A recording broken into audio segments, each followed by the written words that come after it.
Hello, hope you're enjoying Learn World so far. And now we're going to talk about sticky knowledge. So, what do I mean by sticky knowledge? Well, I train a lot of people, and it's something that I didn't mean to get into. And in fact, my parents, the one profession they told me never to get into was teaching.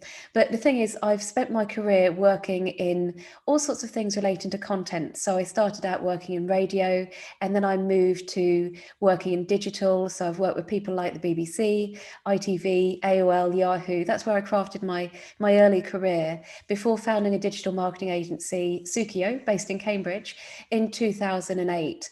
And people keep on asking me to share my expertise. So whether it's in workshops and training, so we train people like the government in the UK or Cambridge University, people in comms teams there, or my series of online courses in digital marketing, Sukio School, then whether it's these types of formats or all the webinars that we've put out over the whole awful pandemic period, then what I'm trying to do is make sure that we share information in a way that's easy for people to understand, but also so they retain it long after. And so the reason my parents didn't want me to go into teaching was because they were both teachers and found it quite stressful themselves. But I clearly remember this moment when I was a little girl and I was out shopping with my mum, and someone came up to her and just said thank you. And she was a primary school teacher teaching music, and she had developed her own system of helping people learn music through color coding. So C was orange and D was brown, that kind of thing. And it had a really lasting impact. And I get a similar feeling nowadays when people come up to me and say, thank you so much, that tip that I learned from you in a workshop 5 years ago, I'm still using it now, and it helps me do my social media better, or it helps me with my website copy, all of these things. And it's really nice. So this is what I wanted to talk about today. And I'm going to start off by talking about some of the things that you can do before your workshop begins or your webinar or ahead of the course that people take. And then lots of ideas for what you can do during the sessions to make sure that the information is easy for people to understand, so it really sinks in while they're there. And then we'll look at what goes on after the event, because a lot of people, when they're putting a course together, feel like, okay, that's it, done, yep, over. But actually, there's lots of things that you can do afterwards to really help the information stick.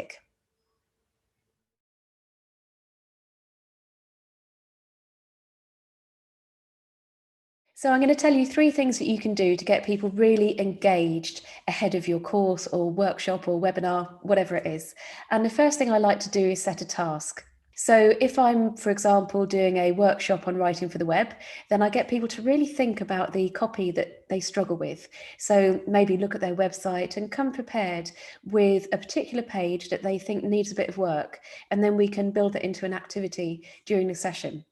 Or I'm running a social media workshop next week, and I've already told everybody, it's for small local retailers, to have a look around their town at other people running shops and cafes and all this kind of thing, and pick out some examples of people that they know are already doing it well.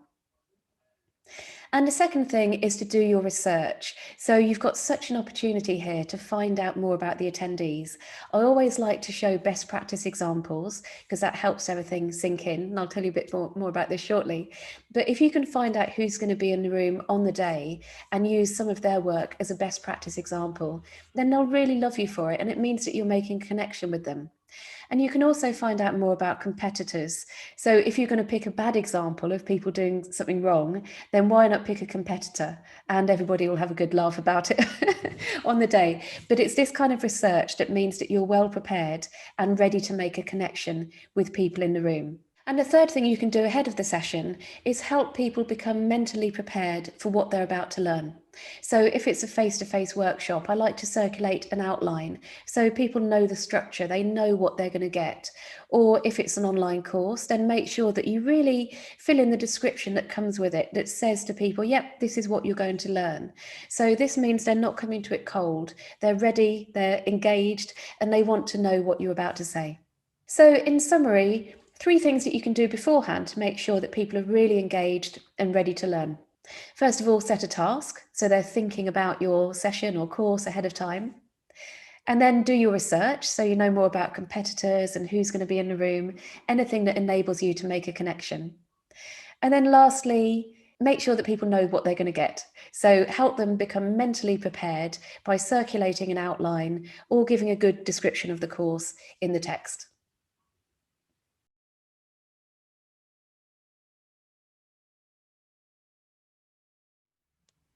Now we're going to think about all those things that you can do during the course or during the program, during the workshop to help people really understand the information.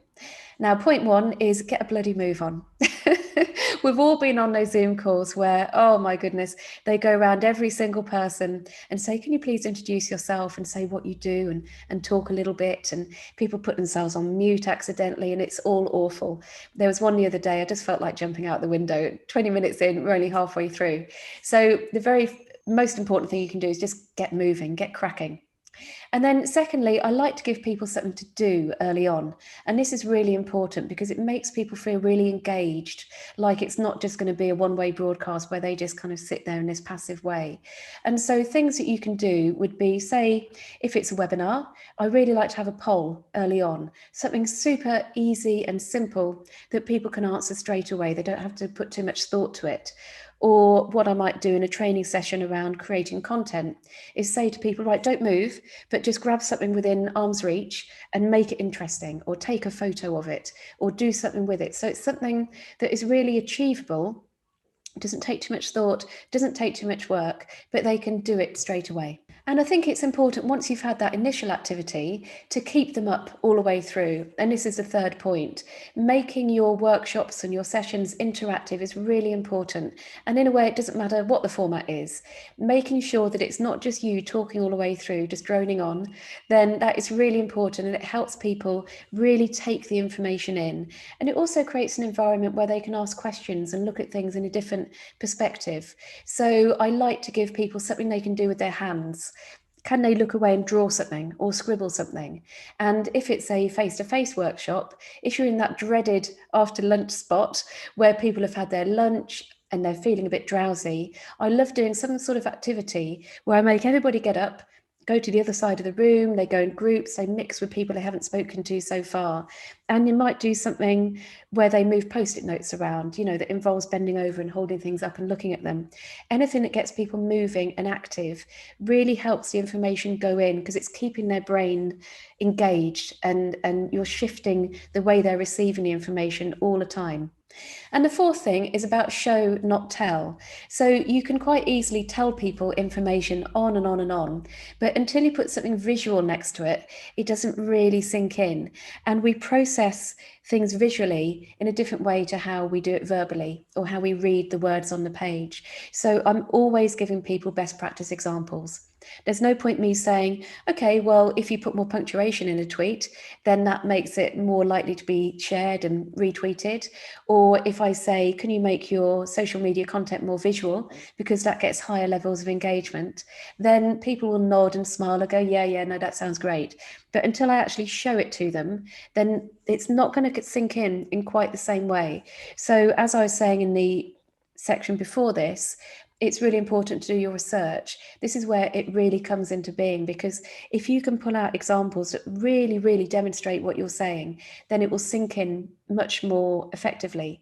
And if you think yourself when you're doing an online course or you're in a workshop, just think about those times when you've really learned something, those penny dropping moments. And often for me, it's when I really demonstrate an example, like a before and an after. So I talk a lot about writing for the web. And again, people will say, yeah, more line breaks, more bullet points, more subheadings. Yeah, brilliant, love it. But it's not until I actually say, right, here's a bit of copy that is written really badly, and say to people, well, why? Why is that badly? What's so not good about it? I get them to actually try and fix it themselves, and then we can talk about the activity and who's done it particularly well, and then I can show them an example. So that idea, mixing those two things together, doing the activity and showing people good examples, is a really effective approach. Now, if you're preparing slides to go with your course, then I cannot stress this enough. Try and keep the text light. And I mean, I was at a tech conference recently and I felt like storming the stage. Honestly, they couldn't have crammed more into each slide. It was awful. So many charts and graphics and tiny, tiny bits of text and arrows pointing here, just too much to take in. And if you're looking at the slide and trying to read what it says and focusing on that, then you're not listening to what the person is saying at all. So really, really try and strip it back. It's really nice to just be able to have an image and talk around it if possible. You know, no one's saying that you have to have loads and loads of text on the screen. So really think about presentations, courses, whatever that you've been to where it's really gone in. And it's probably been because the speaker is so engaging. And as a speaker or trainer yourself, if you have to rely on all the information being on the slides, then you probably don't explain it well enough, or you don't understand it well enough to be able to explain it well enough. Then you really want to try and strip things back. Lots of white space, fewer than 10 words per slide if possible. Just keep it really light and simple. And lastly, when we're thinking about how to make the information really sink in, it's an oldie but a goodie, this one. So tell people what they're about to learn, tell them what they're learning while they're learning it. So do lots of recaps, and then tell them what they've just learned. So summarize at the end. And because I like to put my money where my mouth is, this is the approach I've taken in this short talk. So in the opening summary, I said, this is how the talk is structured. This is what we're going to be talking about. And then while talking, I've been reiterating what we're talking about. So I've been saying this is the section where we're talking about helping information sink in. And then guess what? Right now, I'm going to do a summary. So if you want the information to really sink in, what I would suggest is, number one, get a bloody move on. Number two, give people something to do straight away, and preferably something relatively easy and achievable. Next, you want to break it up with lots of activities and show, not tell. So don't just tell people things, give them visual examples to really, really help them process the information. Keep the text really light, so don't go cramming 500 words and charts and infographics onto each slide. And lastly, tell people what they're about to learn, what they're learning, and what they've just learned.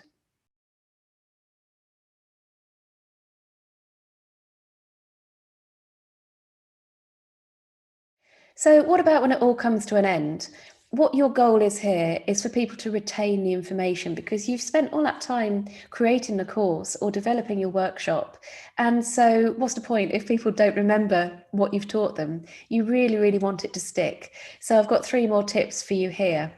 And the first thing is to capture their commitments. So if it's face to face, then I like to say to people, right, what 3 things are you going to put into action this afternoon or tomorrow, this week, next month?